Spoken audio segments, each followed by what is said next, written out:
El Ejecutivo declaró en emergencia la selva por el incremento de las lluvias, según anunció el ministro de Defensa Jorge Nieto Montesinos, al tiempo de afirmar que esta medida les permitirá actuar antes de que la peor parte de la contingencia se produzca. Por otro lado, un nuevo huaico cayó en Santa Eulalia y dejó restringido el tránsito vehicular en la carretera central, donde se vienen realizando los trabajos necesarios para evitar mayores desastres. Nadine Heredia habría recibido dinero de la empresa Odebrecht para las campañas electorales del 2006 y 2011 del humanismo, según la publicación brasileña Folha Política. De acuerdo con ese medio, ejecutivos de la referida constructora habrían indicado en un acuerdo de delación que el expresidente Ignacio Lula da Silva autorizó transferencias a la cuenta de Heredia por $3 millones, hecho que viene siendo investigado por el Ministerio Público. Por su parte, el excongresista nacionalista Santiago Astañaduy sugirió que la Fiscalía está proporcionando información a la prensa brasileña. Y congresistas de distintas bancadas consideraron que se debe solicitar prisión preventiva para el expresidente Alejandro Toledo. Esto tras conocerse que la constructora Camargo Correa transfirió $91.000 a la cuenta de Joseph Mainman, amigo del exmandatario, como parte de una presunta coima vinculada a la construcción de la carretera interoceánica. Como se sabe, Toledo salió del país el pasado viernes, pero podría ser el primero de los exmandatarios en ser citado por la Comisión Lava Jato. Entre tanto, desde España, Alan García manifestó su disposición a colaborar con las investigaciones. Mientras, según una encuesta de Ipsos, la popularidad del alcalde Luis Castañeda del Ocio ha caído este mes hasta el 45%, pero 21 informa que los principales directivos de Odebrecht en Perú continúan como apoderados del proyecto Rutas de Lima y siguen a cargo de las operaciones en la administración de los peajes de la carretera Panamericana Norte. Sin embargo, Brookfield, la empresa que adquirió los activos de Rutas de Lima, negó tener algún vínculo con Odebrecht, como no sea el de haberle comprado sus acciones. Y ya sabe que para estar informado a las 24 horas del día, usted tiene que seguirnos en nuestra página web www.canaln.pe.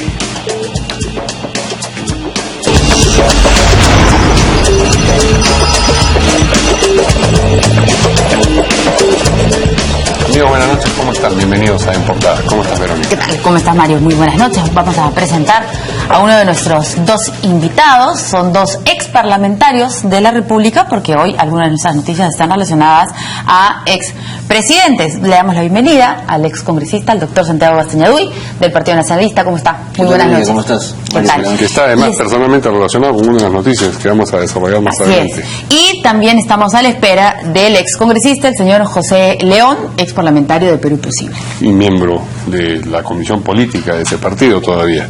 Pues bien, pero antes de entrar a los titulares hay una noticia más que íbamos a comentar y que tiene que ver con algo que ha divulgado la Fiscalía a través de un comunicado, de un mensaje público, ¿no? Bueno, la Fiscalía ha resuelto que la Fiscalía resuelve denuncia contra miembros del Sodalicio de Vida Cristiana. No se logró acreditar delitos presuntamente cometidos hace 40 años. Bueno, la titular de la 26 Fiscalía Provincial Penal de Lima, María del Pilar Peralta, dispuso archivar estas denuncias interpuestas contra el fundador del Sodalicio de Vida Cristiana, Luis Fernando Figari, junto a otros ex líderes de esa organización por presuntos delitos de violación sexual, secuestro, lesiones graves y asociación ilícita para delinquir. Entre los argumentos de la magistrada destacan que durante las investigaciones no hubo ningún afectado que se acercara a denunciar que haya sido víctima de dichos abusos. Además, por el tiempo transcurrido desde la creación de dicho movimiento, más de 40 años, los delitos ya habrían prescrito de haberse cometido en su momento. En lo que concierne a la denuncia por delitos de secuestro, lesiones graves y asociación ilícita para delinquir, se pudo corroborar que como parte de los estudios del Sodalicio, para ingresar a esa institución se requiere mayoría de edad, por lo que no existirían menores de edad al interior de la misma, lo que pudo ser advertido en el caso de los denunciantes Pedro Salinas, Óscar Osterling, Martín López de Romaña y Vicente López de Romaña, quienes eran mayores de edad cuando ingresaron a dicha organización. Bien, me imagino que esta resolución va a traer cola la investigación, el libro y las múltiples denuncias que ha acogido la prensa sobre casos que tienen que ver precisamente con secuestro, con abusos y demás delitos imputados en las acusaciones, pues indican que existe una masa crítica de gente que no se va a quedar satisfecha con esta resolución. Ya está con nosotros nuestro otro invitado, el excongresista José León. ¿Cómo está? Buenas noches. Bien, gracias. Buenas noches. ¿Cómo está? Y no sé si alguno de nuestros invitados quería comentar algo acerca de este tema que está fuera de la agenda que les habíamos anunciado. De último momento. Yo creo que cuando se comete un delito, lo que deben ser las autoridades, en este caso el Ministerio Público, es investigar. Si bien es cierto, han pasado muchos años y hay que hacer una reconstrucción de los hechos para poder emitir una opinión, pero yo creo que el Ministerio Público acá tiene su responsabilidad y entiendo, porque alguno de los afectados ha salido a denunciar y a criticar esta decisión del Ministerio Público, que sí se han presentado. Entonces yo creo que aquí el Ministerio Público no ha hecho bien su trabajo. Sería recomendable que el fiscal de la Nación se pronuncie, porque es algo que afecta a la propia institución y a la credibilidad de la institución, porque si uno no va a creer en su Ministerio Público cuando te afecten en la comisión del delito, ante quién puedes presentarte, ¿no? Entonces yo creo que haría bien el fiscal de la Nación llamarle la atención al fiscal que lleva el caso y que ordene las pruebas y que ordene las actuaciones correspondientes para que con todos los elementos probatorios, también, por cierto, salvaguardando el derecho de defensa de las personas involucradas, pueda formalizar una denuncia ante el Poder Judicial. Aquí estoy viendo, perdón, el periodista César Romero, el periodista de La República, además especialista en todos estos temas. En temas judiciales, ¿no? Judiciales, exacto. Lo que él asegura es que pudo averiguar que la Fiscalía, cuando habla de que no se presentó ningún testigo, se refería a los casos de violación sexual, que las víctimas de violación sexual fueron las que no se acercaron, que no se presentaron. En los demás delitos no hay prueba. El excongresista León, no sé si quiere agregar. Sí, bueno, yo creo que esto nos hace entender que la Iglesia y todo lo que se ha estado denunciando en los últimos tiempos realmente no ha podido contra la Iglesia, la justicia, el Ministerio Público. Si bien es cierto, esta supuesta años, creo que de 25, 20 años atrás, yo creo que nada de eso impide a que se le mire a cualquier institución bajo el mismo ojo de la ley. Y yo creo que no porque es la Iglesia o cualquier otra institución que tenga cierto respeto en la opinión pública, también ese respeto puede traducirse en cualquier investigación por agua caliente que se haga en el Ministerio Público. Yo creo que aquí ha habido deja un mal precedente, deja un mal sabor en quienes estaban confiando en que esta investigación iba a tener un punto de llegada con un castigo correspondiente. Pero es probable, como decía, que la reacción sea inmediata y no de poca gente. Una campaña del tipo "con mis hijos no te metas", por ejemplo, podría tener otra interpretación a partir de una ocurrencia como la que estamos. De hecho, José Enrique Cardó también a través del Twitter nos dice de Canal N y a la Fiscalía que son mentiras y que, bueno, en cualquier momento él puede aclarar a qué se refiere lo de la Fiscalía. Él también estuvo, ¿no es cierto?, en la lista de personas que daba su testimonio sobre lo que sufrió al interior de Con lo cual, Verónica, sería muy grave, por ejemplo, que habiendo testimonios, habiendo denuncia de parte, el Ministerio Público está diciendo lo contrario, ¿no? Bueno, vamos a ver efectivamente qué ocurre. Esta es una noticia recientísima. Vamos a pasar ahora sí a lo que tenemos en agenda. La primera noticia tiene que ver con la emergencia, tanto en la selva como con los nuevos problemas que se han suscitado en Santa Eulalia, donde ha caído un nuevo huaico. A propósito de la selva, el Ejecutivo la ha declarado en emergencia por el incremento de las lluvias. Esto lo anunció el ministro de Defensa, Jorge Nieto Montesinos, quien dijo también que esta medida, la de declarar la emergencia, le va a permitir al gobierno actuar antes de que la peor parte de la contingencia, se produzca. Vamos a escucharlo. Una cosa fundamental aquí en la prevención es estar preparados a tiempo, porque aquí en Santa Eulalia, Ricardo Palma, en Chosica, el ministro de Transportes mandó hace varios días equipos antes de que ocurriera esto, y eso permitió empezar a limpiar la carretera inmediatamente y no tener que esperar 1 o 2 días como ha ocurrido muchas veces en el pasado.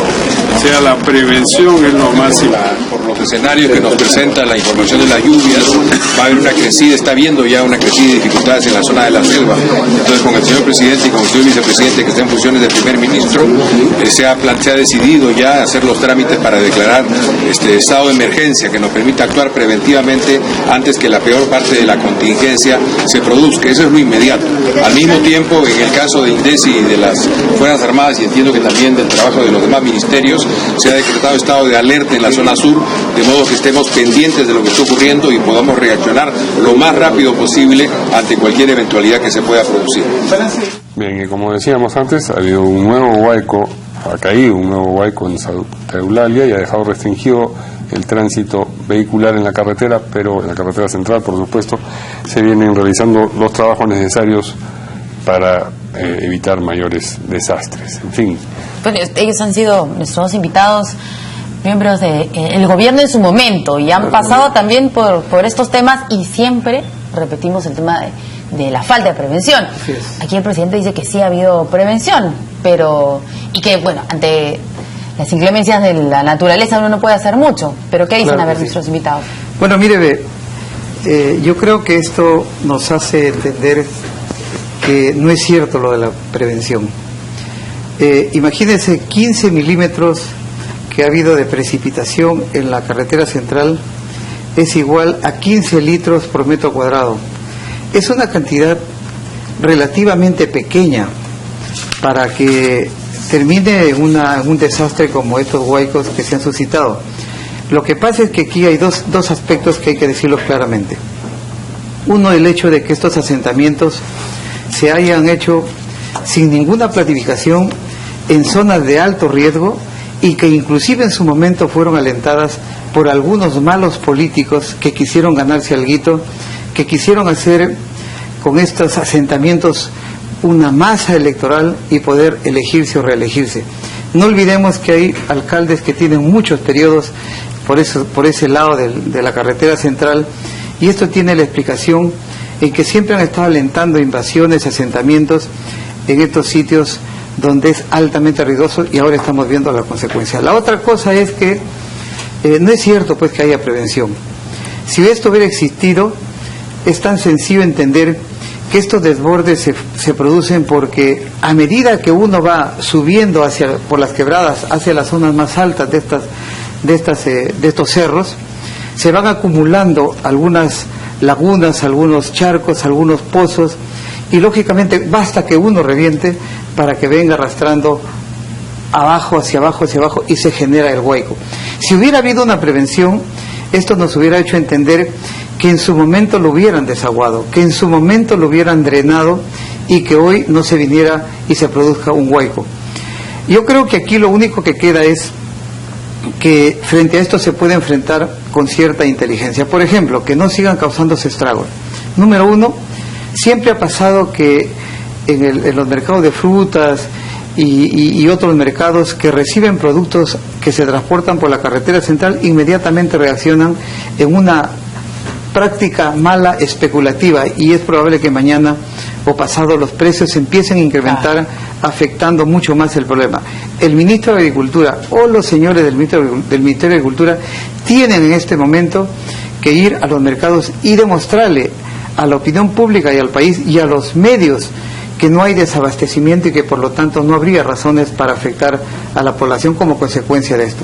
Lo segundo es, yo creo que es el momento de que se revise si es cierto que en su momento se iban a colocar los pluviómetros para alertar ante un posible huaico. El pluviómetro es justamente lo que te dice qué cosa está pasando en la precipitación, y activar las alarmas que en su momento se pusieron. Yo fui integrante de la Comisión del Fenómeno del Niño y eso se dejó instalado, pero una vez que pasa el apremio, pasa el momento donde uno le pone atención, todo se relaja, todo se abandona y terminamos en este problema. Y finalmente, yo creo que ya que está el presidente de la República por ese lado, debe entender que la carretera central es un tapón a todo lo que pueda traer como agua las cárcavas y las quebradas, que son más de 42 o 43 que hay en ese lado, y que tiene justamente en la carretera central ese dique, ese tapón, para que se generen estas inundaciones y finalmente se terminen haciendo esta afectación.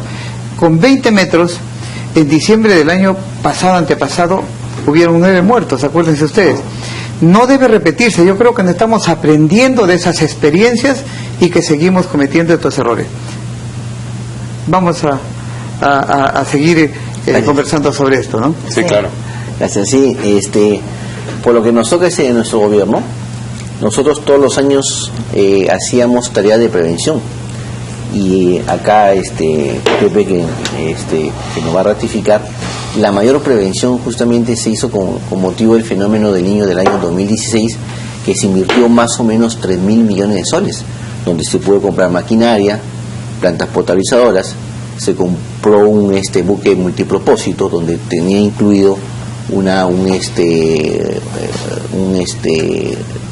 hospital móvil.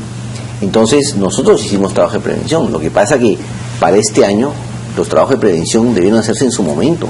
Generalmente se hacen 2 o 3 meses antes. Ahora, ¿en qué consiste un trabajo de prevención?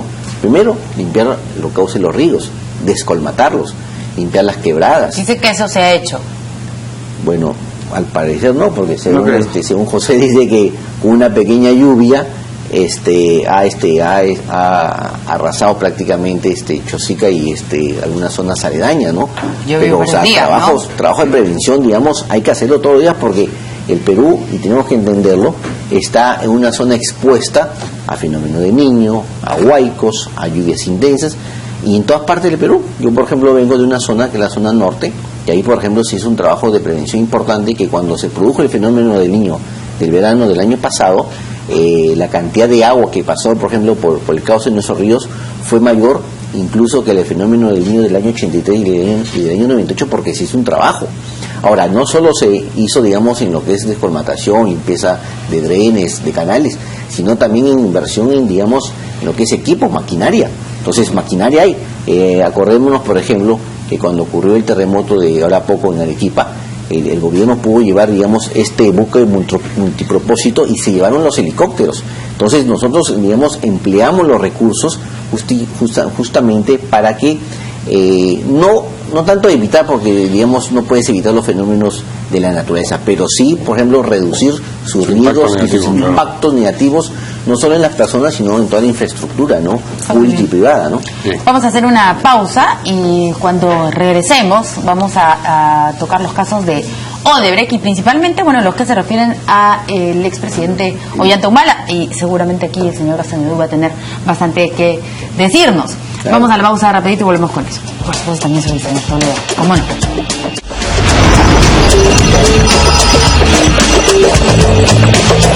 Bien, ha aparecido una información en medio brasileño, la Folha de Sao Paulo, la hoja política, según la cual, por un acuerdo de delación, varios ejecutivos de la referida constructora de Odebrecht han dado nombres e información de los dineros, pues, irregulares que habrían provenido de esta firma, habrían llegado al Perú, y dice, insisto, este medio, la Folia Política, que estos habrían indicado que Nadine Heredia recibió dinero de Odebrecht para las campañas electorales del humanismo del 2006 y el 2011, y que este dinero habría ascendido a $3 millones, que fue una transferencia autorizada por el expresidente Ignacio Lula da Silva. Eso por un lado, y vamos a conversarlo ahora también con el excongresista Santiago Castañedú, porque él ha sugerido que esta información y eventualmente otra que maneja la prensa brasileña ha sido filtrada por la Fiscalía como una manera de presionar la situación acá para que le cambien la situación de poder o no viajar a la señora Heredia, si no me equivoco.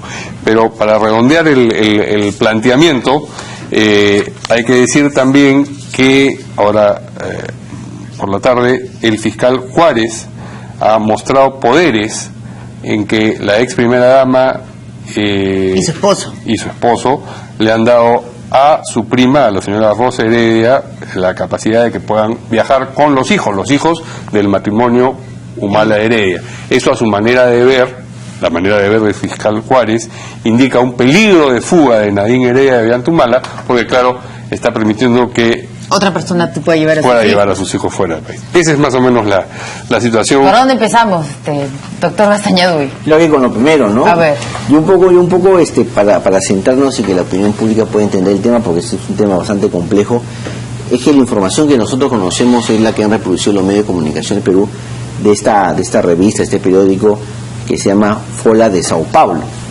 Y Folha de Sao Paulo se basa en una información de la policía de Brasil, en la cual se había encontrado en una planilla de propiedad de una persona apodada El Italiano, una planilla en la cual aparece unas siglas OH, proyecto OH, en la cual se le asigna una suma de 4.8 millones de reales, que el tipo de cambio sería más o menos unos 3 millones de dólares, ¿no? Primero, cuando uno lee esta información ya por los medios peruanos, primero que es un trascendido. Esta información no proviene de ninguna agencia del Estado, llámese Ministerio Público, llámese Poder Judicial, o llámese Procuraduría del país de Brasil. Entonces es un trascendido y hay que tocarlo como tal. En segundo lugar, todas las partes, porque parece que este propio medio ha ido a contrastar la información, todos lo han negado. Por ejemplo, la gente vinculada al expresidente Lula lo han negado, han dicho no, nosotros no hemos hecho eso. O por ejemplo, el propio abogado del ministro de Economía, Antonio Polazzi, al cual supuestamente correspondería este apelativo del italiano y correspondería, digamos, estos documentos en Excel, ha dicho, un momentito, a mi patrocinado, a mi cliente no tiene ese apelativo, no se le conoce con el apelativo del italiano, y también se le ha consultado a los funcionarios deudores y ellos han dicho, no, nosotros no lo vamos a pronunciar. Entonces, y cuando uno sigue investigando, cuando uno sigue leyendo ¿A quién es de Odebrecht? ¿De aquí? No, de allá, porque toda la información viene de allá. Pero lo que va a aparecer probablemente más adelante, porque la fuente de este diario brasilero, ¿no es cierto? Y me imagino que usted se habrá dado cuenta que todas las informaciones primero vienen como los trascendidos y según fuentes de los medios brasileros, y luego, conforme pasan las semanas y los meses, es que aparecen los testimonios. Entonces lo que ellos dicen es que uno de los funcionarios, no cualquiera, sino uno de los que está precisamente hablando, ha dado cuenta sobre esta transferencia de dinero. Pero por eso te digo, pues, o sea, hasta ahora no hay ninguno que haya testificado oficialmente. Mientras no lleguemos, por lo menos no se haya hecho público. Por eso digo, mientras no lleguemos a ese punto, hasta que no haya uno que diga directamente a ese punto y una agencia del Estado no señale lo que ha manifestado en su momento este medio de comunicación brasilero, simplemente son trascendidos. Pero lo que sí llama la atención, con los trascendidos, lo que sí llama la atención, por ejemplo, discúlpame, Verónica, que te interrumpa, lo que sí llama la atención es que este medio de comunicación rescata una información que ha sido proporcionada por el propio Ministerio Público, y es justamente la información que obra en las agendas, a la cual nosotros hemos considerado que fueron hurtadas y fueron contaminadas porque pasaron por varias manos. Por ejemplo, aquí tengo un recorte del diario Gestión del día de hoy, que en su página 27, por ejemplo, señala Marcelo, 21 de mayo, 30.000, no se sabe si es dólares, euros, ¿sí? No, es digamos de la documentación propia, digamos que ha manejado la propia revista, y que ha sido rescatada justamente por este medio de comunicación social brasilero. Entonces señala, por ejemplo, Marcelo, 21 de mayo, 30.000, no se sabe si son euros o dólares, Marcelo, 24 de julio. Entonces toda esa información que supuestamente está en la agenda, ¿quién la maneja? El Ministerio Público, en especial el fiscal Juárez. O sea, ¿usted cree que hay una coordinación entre este medio, la Fola Política y el Ministerio Público peruano? Entonces yo pregunto, Verónica, No, entonces ¿cómo? No, yo le estoy haciendo la pregunta. Entonces, ¿cómo? ¿Usted ¿cómo? cree que hay algún Entonces tipo te respondo con de otra coordinación? No, sí, lo que ha sugerido usted en unas declaraciones del comercio es que la Fiscalía está filtrando información, no sé si a ese medio solamente, pero a los medios brasileños. Porque es lo que usted ha justamente, dicho. claro, porque justamente esa información es la que maneja este medio de comunicación brasilero. Entonces, ¿cómo este medio de comunicación, por ejemplo, ustedes como periodistas, conocían de esta información? ¿De cuál de información? La información, por ejemplo, en la cual dan a conocer unos supuestos aportes realizados por Marcelo, y que la Fiscalía señala que se referían a Marcelo Odebrecht. Acá, por ejemplo, ¿se conocía? Creo que no se conocía. Sí, claro, eso se está viendo desde hace bastante tiempo. Entonces, por eso te digo, ¿cómo digamos, este medio de comunicación tiene información de las agendas, y estas agendas están en poder del Ministerio El Público? medio de comunicación pone, Y en Google pone Nadine Heredia, 3 millones, Odebrecht, y va a salir esa información en Google. Entonces, pero yo no he visto yo pensaría lo mismo, pero yo ¿sabes qué? doctor Gastañaduy, de repente ahí usted no está leyendo con precisión. Yo no he visto de que la revista o el medio de comunicación Fue la Política esté hablando sobre las agendas. Lo que está diciendo esto, y la verdad es nauseabundo, es que había una dirección del presidente Ignacio Lula da Silva que se encargaba de manejar el dinero de Odebrecht que recibía de las coimas. Eso es lo que también está haciendo esa información, Pero por porque eso te digo, obviamente que lo más importante para Brasil vayamos. es sobre sus autoridades o ex autoridades brasileñas. Claro. Entonces estaba Pero, eso, Verónica, y también estaba lo de la señora Nadine Heredia y el señor Pero Humala. vayamos por partes cucharadas sobre la segunda pregunta. Cuando uno lee esta información, por ejemplo, dice: la información se sostiene en las anotaciones realizadas por Heredia Alarcón en las agendas. A continuación señala: en ella se puede visualizar valores al lado del nombre de Marcelo en el 2010 y el 2011. Y termina: la Fiscalía apunta que se trataría de Marcelo Odebrecht. Claro, esa es la Fiscalía peruana. La Fiscalía peruana. Entonces, yo te pregunto, ¿cómo este medio de comunicación social brasilero conoce cuál es la posición de la Fiscalía sobre este extremo? Bueno, porque son periodistas y buscan ¿Por qué? Porque le han información tenido que de todos preguntar. lados. Es pública. Porque le han tenido que preguntar. O sea, no hay otra razón, digamos, que justifique cómo este medio de comunicación, digamos, tenía esta información y con qué finalidad lo hacen. Porque aquí hay una finalidad, acordémonos también. ¿Con qué que finalidad lo hace la Fiscalía dentro de la especulación que hace usted? ¿Por qué proporciona esta Ya que de información? especulaciones estamos. O sea, ¿usted cree que la Fiscalía, se ha puesto en medio contacto gratuito. con la revista, con el medio de comunicación Ha filtrado brasilero? información. A propósito. Acordémonos quién ha estado ahora poco, por ejemplo, en Brasil, El fiscal de la Nación. suscribiendo un convenio de qué. Con el fiscal ¿Con el brasileño. fiscal para qué? ¿Cómo que para qué? compartir Porque información. las coimas, Pero para compartir parte de información. Las coimas que se han entregado todo Pero, el mundo, Verónica, está muy bien para que compartan compartir información a la Fiscalía. Pero está bien. Y él Pero obviamente comparten no hay información coordinación. entre ¿Con quién va a instituciones. coordinar? Yo quisiera- Pero Quiere- comparten información quiere entre terciar. instituciones, perdón, Sí. un ratito, José. Sí. Pero comparten información entre instituciones, pero que no la filtren entre los medios de comunicación. Pero esa ¿Con qué segunda finalidad? parte es algo que usted cree que ha ocurrido, Elucubrando, pues es elucubrando. una especulación como las anteriores. Pero O aquí tiene yo usted creo- la prueba y la huella. No, pues, tú sabes No, que yo hay sé, casos- y sé también que un medio va a buscar información por todos los medios posibles. Entonces, Y se le quizás hacen la preguntas. Fiscalía puede hacer una, pero puede tener otros recursos que no nos los va a decir. Pero ahí porque para terminar, ¿y los con qué periodistas finalidad? no revelan sus medios. Porque esto tiene una finalidad, justamente con la finalidad de que el juez Carguancho, que está próximo a resolver el tema Se ponga más severo. del cambio de las medidas, sea más estrictos y justamente A ver. ordene que cuando el presidente o los investigados quieran salir del país, pidan autorización expresa por parte del Después Poder le Judicial. preguntamos sobre Claro que sí. las finalidades y las cartas poder. A ver qué nos dice el excongresista León. Yo lo había advertido en algunos medios de comunicación que si este tema nos quedamos en la etapa del debate, en la etapa de los trascendidos y de la especulación, esta investigación no iba a llegar, y no va a llegar, se lo aseguro, a un final feliz feliz Es imposible. Perdón, feliz para Feliz que va a el ser país imposible. vea en la cárcel a los verdaderos responsables. ¿Y por qué? Porque si estamos haciendo casi una novela de todo esto, si estamos haciendo especulaciones y señalando inclusive culpables, unos han aprovechado el momento inclusive para tratar de soplar la pluma y él fue, ya se llevó 20 millones, como dijeron por ahí, etcétera. Después, en el siguiente tema, señor Toledo. Yo creo que estamos desviando el tema de una verdadera investigación. Y lo digo por una razón muy importante. Es que este caso ya tiene un resultado conseguido en otras latitudes de la justicia.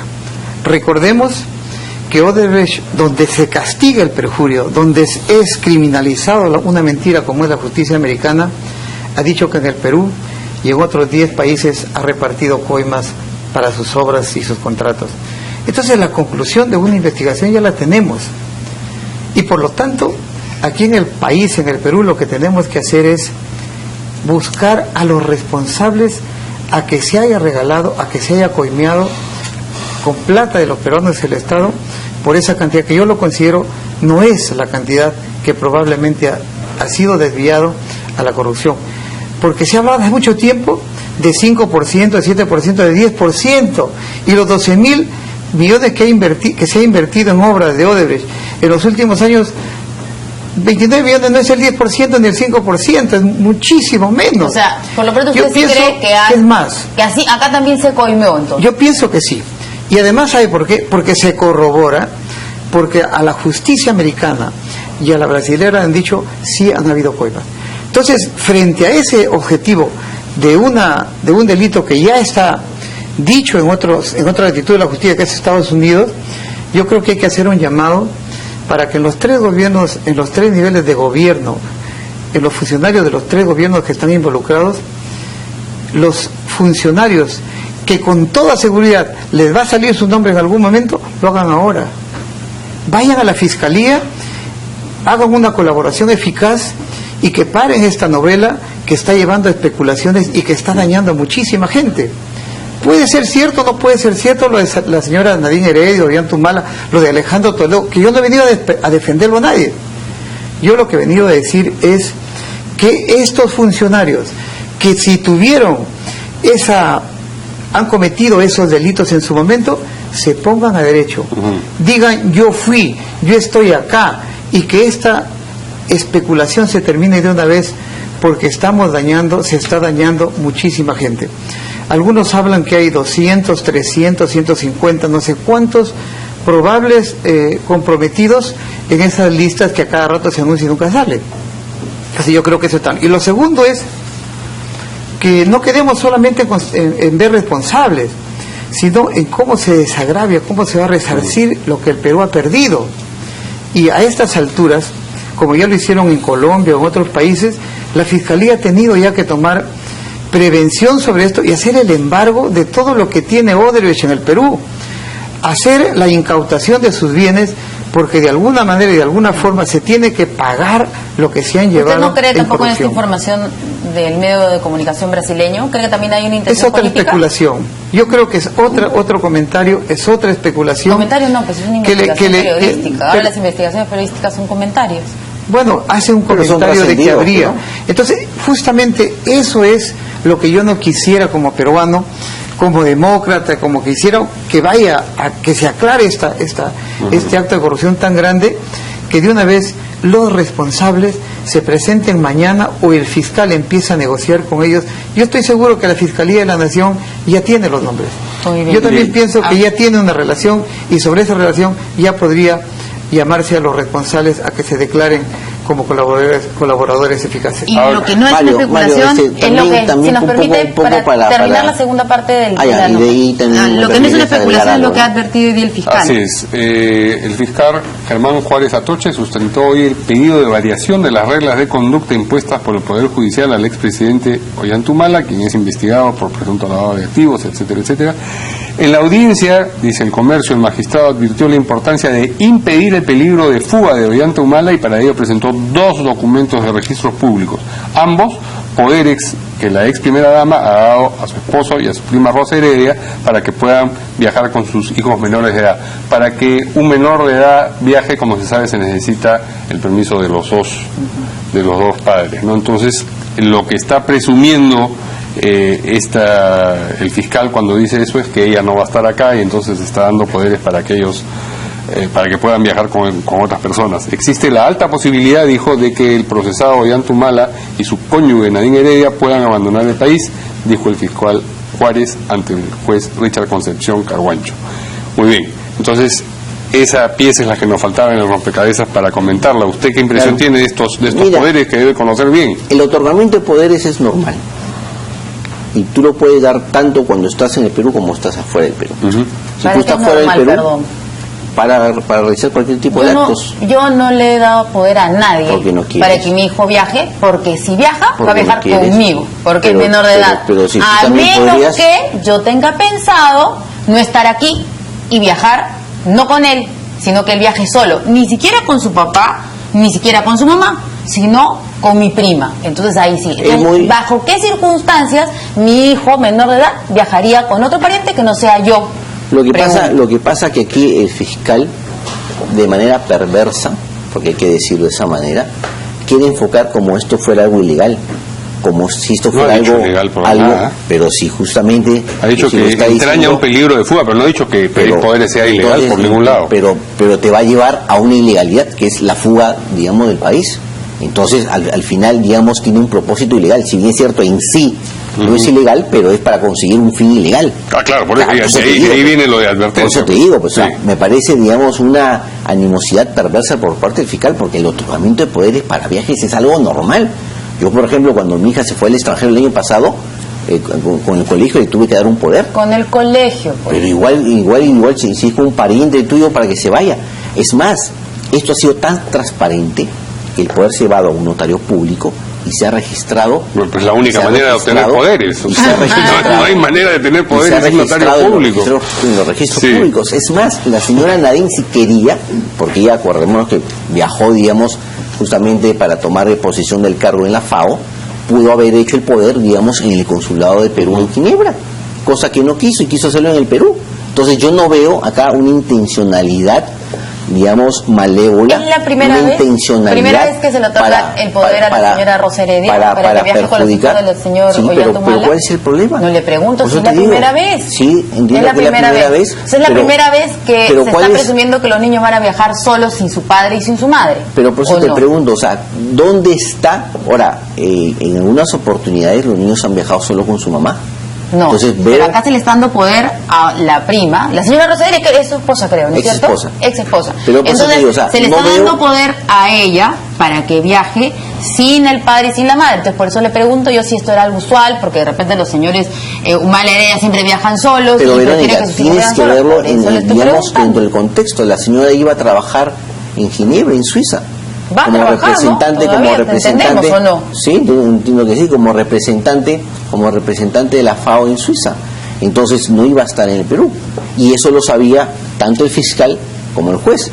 Ella ha salido por la puerta grande. Ella salió por nuestro primer terminal aeroportuario, que es Jorge Chávez. Y entonces pero si la señora Heredia no va a radicar acá, ¿no es cierto? Sino que va a tener que trabajar en otro país y los niños se quedan a cargo del esposo, entonces obviamente la señora Heredia tiene que dar poderes al esposo para que los hijos puedan viajar. Pero ¿para qué se le da a la prima? ¿Por qué? Porque en caso, el esposo tampoco va a viajar con los niños. Porque en caso que el presidente no pueda viajar, puede viajar con una tercera persona, con lo cual sí demuestra, por ejemplo, que hay una necesidad del presidente de quedarse en Perú. O sea, hay un viaje inmediato que van a realizar los niños solos. No sé si es inmediato, ¿no? Eso yo normalmente los poderes no se hacen cuando vas a viajar, porque yo voy a viajar en febrero, bueno, lo hacemos en ese momento. Lo que pasa es que te estás confundiendo con los poderes por acta, que esos sí son, como tú dices, que son para un viaje inmediato, en una semana, 2 semanas, y un poder por escritura pública, que tiene una duración indeterminada. Lo que pasa además es que confundimos las cosas. Tiene que estar viniendo todos los meses a firmar el registro biométrico. ¿Cuál es la necesidad del poder? Si pueden viajar con ella cada vez, o sea, esperan 10 días y viajan con ella. Pregunto, ¿no? O sea, ¿ves algo de malo que pueden viajar con su papá? No, de malo nada. O pueden viajar, de malo nada, pero me parece que hay una línea argumental en lo que está advirtiendo el fiscal. Lo que pasa es que el fiscal, como digo, de manera perversa, le da otra interpretación. El tema de poderes es algo que se da todos los días, y no solo, como te digo, de personas que se encuentran dentro del Perú, que se encuentran fuera del Perú. Los poderes se pueden otorgar fuera del Perú. Si quería, si quería pero la estamos señora hablando de Heredia, personas que están siendo por lo menos investigadas en el Ministerio Público. Entonces, ¿cuál es lo malo? ¿Para qué tendrían que salir de viaje los niños? Bueno, de repente son muy viajeros, pues la familia viajera. Pero acuérdate que la señora iba a trabajar, o va a trabajar, digamos, en Ginebra, Suiza. Estando allá, por ejemplo, podía conversar con su esposo, o sea, que tráeme los niños. No, ahí no es tráemelos, mándamelos. El esposo puede decir, el esposo no va a ir. El esposo puede decir, no puedo, lo voy a mandar con una persona cercana a nosotros. Entonces, yo pregunto, ¿dónde está, digamos, en ese hecho concreto, real, un peligro de fuga? No hay. Lo que pasa es que el fiscal, justamente de manera perversa, equivocada, escuchando más a los políticos, escuchando más a lo que dice la opinión pública, en vez de centrarse en lo que dice la Constitución y la ley, es que dice, no, aquí hay un indicio de un peligro de fuga, cuando eso es normal, cuando eso no tiene por qué sorprendernos a nadie. En estas circunstancias, permíteme, Santiago, en estas circunstancias, sí, cuando se está investigando, podría suponer el fiscal que sí hay un camino abierto para una probable fuga. Pero yo quiero, por experiencia propia, también decirles que cada vez que un hijo que no decide por sí, o sea, antes de los 18 años, para salir del país tiene que tener la autorización conjunta de los dos padres. En este caso, pienso, por el lado bueno, por el lado normal, por el lado de la justicia y de lo justo, pienso que si la señora está fuera del Perú y en algún momento tenga la necesidad de ver a sus hijos durante un mes, es difícil que una mujer, una madre, no esté deseosa de verlo en un mes a sus hijos. Entonces, si tuviera esa necesidad, ella tendría que haber dejado un poder, sea para el esposo o sea para otra tercera persona, a que pueda completar las dos firmas para obtener el acta de permiso cuando tenga que salir un hijo del Perú. Por eso lo veo por ese lado normal, porque en mi caso me pasa, yo también tengo un hijo fuera del Perú y cada vez que sus hijos tienen que viajar, él me ha delegado un poder, y no es porque mi hijo ha tenido problemas y se ha ido fugado. Entonces es el abuelo, pues, ¿no? Claro que sí. Claro, entonces, el abuelo, no el primo hermano. Pero es una tercera persona que es ajena a ser el padre directo. Pero hay una con la cercanía. madre. Entonces, en ese sentido, no lo mires con los ojos del fiscal Juárez. Solamente marco las diferencias. No hay él está hablando de un tema familiar y está hablando como abuelo para ver a su hijo, a su nieto que sí hay necesidad de las dos firmas, ¿no? Verónica. Sí, el asunto es si en la reflexión del fiscal o no hay una lógica. Él dice, hay una lógica. Parece que hay un peligro, no quiere decir que vaya a ocurrir, pero dice que esto de acá podría ser un indicio que dentro de esta lógica que voy a presentar sugiere una amenaza. Claro, eso es hay todo. Una lógica, pero ¿se sostiene o no se sostiene? rompe, sin decir que la solicitud ni la obtención de poderes sea algo ilegal. Pero se rompe la propia lógica del fiscal cuando la señora Nain Heredia viene de Perú al requerimiento del juez Concepción Carguancho cuando lee el plazo a los 10 días. Por lo tanto, nunca hubo peligro de fuga. Tenemos que ir a una nueva pausa y regresamos ahora para hablar también de Odebrecht, pero con relación al expresidente Alejandro Toledo.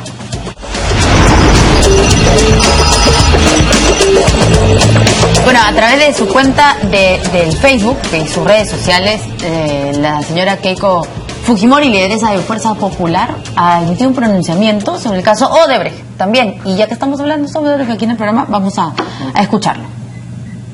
Amigas y amigos, los peruanos estamos empezando a conocer una serie de denuncias de corrupción que involucran a las más altas autoridades de los últimos 3 gobiernos de nuestro país. Y es que el Departamento de Justicia de los Estados Unidos ha informado de un documento oficial en el que se deja constancia que la empresa constructora Odebrecht reconoció haber entregado coimas a funcionarios peruanos por la suma total de $29 millones. A ello se suman las investigaciones y declaraciones en los procesos seguidos en Brasil a las empresas Camargo Correa y OAS, en las que también se mencionan a altas autoridades peruanas.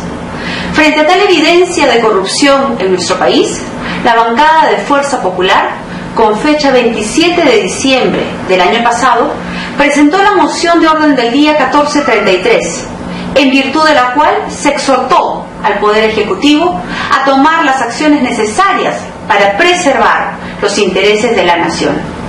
Adicionalmente, también desde el Congreso de la República, con fecha 4 de enero del 2017, se ha instalado la Comisión Lava Jato, en la que se encuentran representadas todas las fuerzas políticas del Parlamento y que es presidida por Fuerza Popular. Estando lo antes expuesto, nuestro partido expresa su firme convicción en la lucha contra la corrupción. En tal sentido, en primer lugar, invocamos al Poder Judicial y al Ministerio Público a actuar con la celeridad que el caso amerita y a tomar las medidas que correspondan ante la existencia de pruebas concretas que involucran a altos funcionarios en actos de corrupción. En Colombia, por ejemplo, frente a la existencia de pruebas, ya hay detenciones de personalidades del mundo político, lo que demuestra acciones específicas, más allá del discurso y la declaración pública. Asimismo, es necesario que los acuerdos que se celebren siempre se ajusten a las leyes vigentes. También exhortamos a la Fiscalía de la Nación a colaborar con el Congreso, compartiendo la información que ya es pública en otros países. En segundo lugar, invocamos también al Poder Ejecutivo a actuar de manera proactiva. Señor Presidente, ¿no permite usted, en su calidad de jefe de Estado y dentro del marco de sus competencias, que empresas comprendidas en estos actos de corrupción y en la entrega de coimas sigan operando o vendiendo sus activos, o lo que es peor, que pretendan participar en nuevas concesiones? Bien, esa es la mayor parte del pronunciamiento de Keiko Fujimori.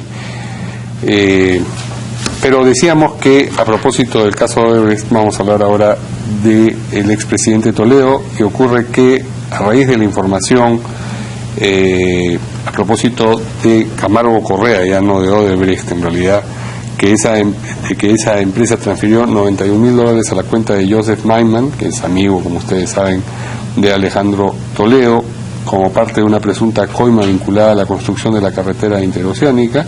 Congresistas de distintas bancadas han pedido que se solicite para el expresidente prisión preventiva. Ahora sabemos además que el presidente viajó el viernes en la madrugada al extranjero, ha regresado a Estados Unidos. Y de otro lado también en la comisión Lava Jato, que ve todos estos casos, el de Odebrecht, el de Camargo Correa, etcétera, etcétera, ha sugerido el presidente de esa comisión que el primero de los expresidentes que ocupan el arco de tiempo en el que se han dado estas denuncias, relacionado con estas denuncias, que sería invitado a la comisión, podría ser el expresidente Toledo. Vamos a escuchar el pedido de el congresista Becerril a propósito de lo que hemos mencionado, y luego le vamos a dar la palabra al ex congresista León. Él debería estar ya con prisión preventiva. Y no es porque se me ocurre, porque si analizamos y concatenamos toda la investigación que ha habido de Ecoteva, cómo se ha triangulado las mentiras de Alejandro Toledo, en los $91,000 en la cuenta de Maiman, ahora se dice que hay 6 millones. ¿De dónde aparecen esos dineros de Camargo Correa y otras empresas en las cuentas de Maiman? Obviamente de la corrupción, que no han podido depositar a la cuenta de Alejandro Toledo, lo depositan a nombre de un testaferro. Incluso parte de ese dinero ha llegado triangulando con bancos extranjeros al país, ¿a dónde? A esa empresa que han creado para esos fines ilícitos. Eso amerita una prisión preventiva hace rato. Muy bien. ¿Qué dice el ex congresista León? Una primera cosa, Mario, Verónica, es que quiero dejar clarísimo en esta entrevista que yo no vengo a defender a Alejandro Toledo. Yo, si voy a hacer algún comentario, es en defensa de un gobierno al inicio de este siglo, que por ahí en algunas encuestas han dicho que ha sido uno de los mejores gobiernos de los últimos 30 o 40 años. Y por esa razón, yo quisiera pedir una vez más a las autoridades del Perú que no se demoren más para que no se sucedan estos aprovechamientos políticos contra personas que se sigan dañando. No se ha investigado todavía, pero ya están pidiendo gente que no tiene nada que ver con la investigación, detención, cárcel, que lo pongan a la parrilla, que lo frían a todos, que se les ocurre que ya son responsables.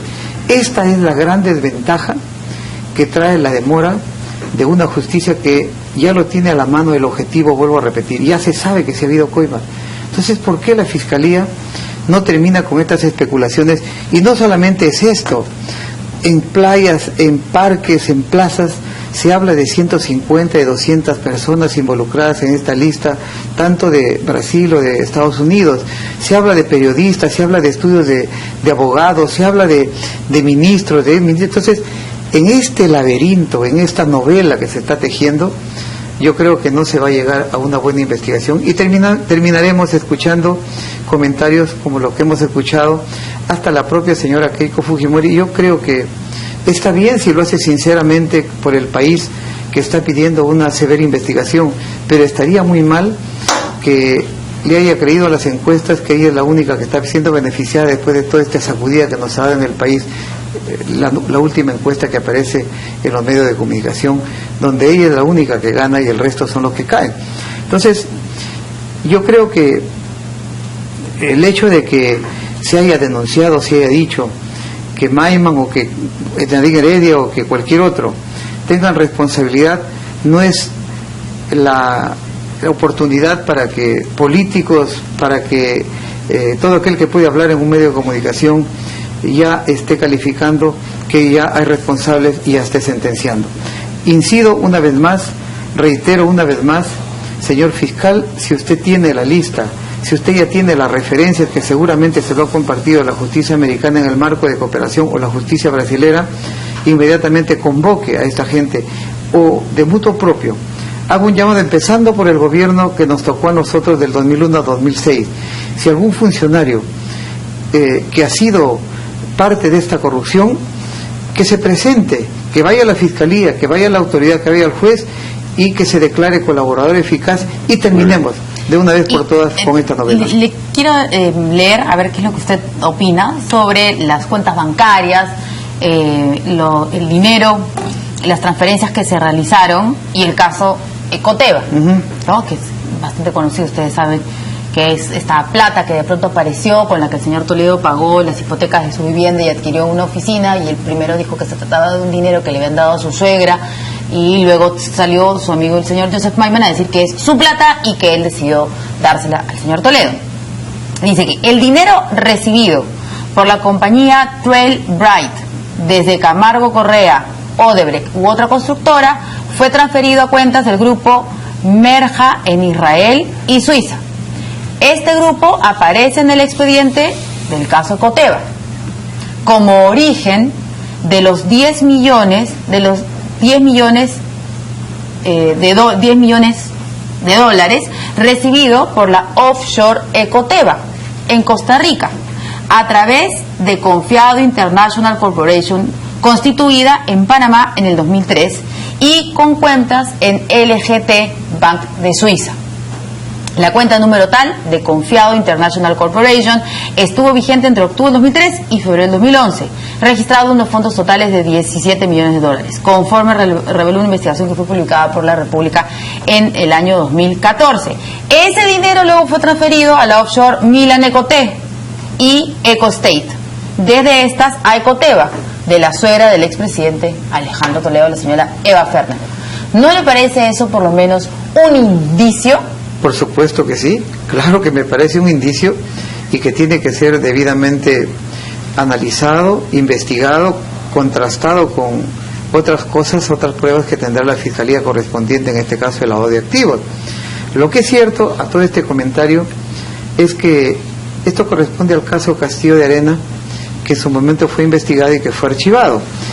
Y respecto a si se quiere hacer cierta precisión al comentario que acaba de leer, yo le tendré que decir, sin ánimo de querer defender, sino que sencillamente porque hemos tenido información, nos preocupamos los dirigentes de mi partido cuando salió en su momento el caso Ecoteva, en averiguar qué había en el otro lado. Y pudimos establecer, por documentos que nos hemos tenido a la vista, que Joseph Maiman en esa época vendió sus acciones en la transportadora de gas de Medio Oriente y que logró un pago de casi 350 millones de dólares, y en ese momento tenía disponible en los bancos de Suiza, y que decidió hacer inversiones entre las que está No Los solamente lo de regalos son. Coteva, no, inversiones, porque son inversiones que se han hecho igualmente en Colombia, igualmente en Costa Rica. Entonces, contrastando la información que usted dice, yo le podría decir lo siguiente, no digo que sea la absoluta verdad, digo que hay otra versión y que si ha pasado más de 3, casi 4 años de esta investigación, si esto no hubiera sido cierto, porque hasta hoy, no solamente a Toledo, sino al resto de personas que están investigadas, ¿por qué el juez, por qué el fiscal no ha determinado una detención? O sea, se necesita tanto tiempo, 4 años, para no tener un resultado. Pues pienso que la información no está fehacientemente demostrada y no es consistente para merituar una detención. Entonces, deje esto en manos de la fiscalía, deje esto en manos de los jueces y sabrán decir su verdad. Pero lo que corresponde decir ahora, como miembro, como del buró político del partido Perú Posible, que soy militante, exigir que se hagan las investigaciones, decirle al fiscal que cumpla a cabalidad con su tarea que le ha encomendado el país. ¿Algo que agregar sobre esa materia? Creo que que en algo estamos de acuerdo todos los peruanos, es que este caso se investigue, porque no puede ser posible, ¿no?, que esta corrupción haya avanzado tanto. Pero sí creemos es que se investiga a todos por igual. Por ejemplo, en el caso del presidente García, hace una semana me parece salió que Odebrecht, que le había entregado creo que $1.800.000 a su tío, el señor Ramos Ronceros, y hasta ahora no hay ninguna investigación. O por ejemplo, el excomunista Pari dijo con nombres y apellidos que algunos funcionarios del gobierno aprista habían recibido también estas coimas por parte de Odebrecht, y no hay ninguna investigación, con lo cual te das cuenta que algunos, como nosotros, se nos aplica todo el peso de la ley, y para otros justamente se les trata con guantes blandos. Entonces yo creo que en un régimen democrático donde todos queremos saber la verdad, todos somos iguales ante la ley.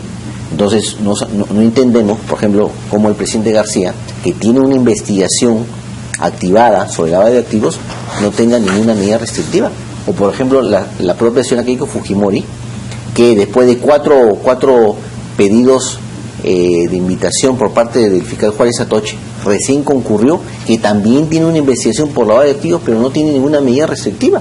Los únicos que tienen medidas de comparecencia restrictivas somos nosotros, y perdóname, pero el presidente Toledo tampoco tenía medidas restrictivas. Entonces, en casos similares, lavado de activos, a los únicos que sí se nos aplica todo el peso, y con ferocidad y con agresividad de la ley, es a nosotros. No, usted mientras a los demás los tratan con guantes. Yo, por ejemplo, por comprarle a Martín Belaunde una empresa por 50.000 soles, también tengo comparecencia simple, pero tengo comparecencia simple. Hemos visto, por ejemplo, como el anterior secretario general de Fuerza Popular, por 7 millones de soles, no tiene ningún tipo de medida restrictiva. Acaba de salir el expresidente García también a España, nadie se ha dicho que está fuera. Y ha dicho que lo investiguen. Pero que venga acá, que le pongan medidas de arraigo en el Perú. Está bien. Muy bien. La justicia es para todos igual. Para todos. Gracias. Tiene que ser igual. Tiene que ser igual. Muy bien. Muchas gracias a nuestros invitados. Gracias a ustedes. Nos vemos mañana aquí en Portada.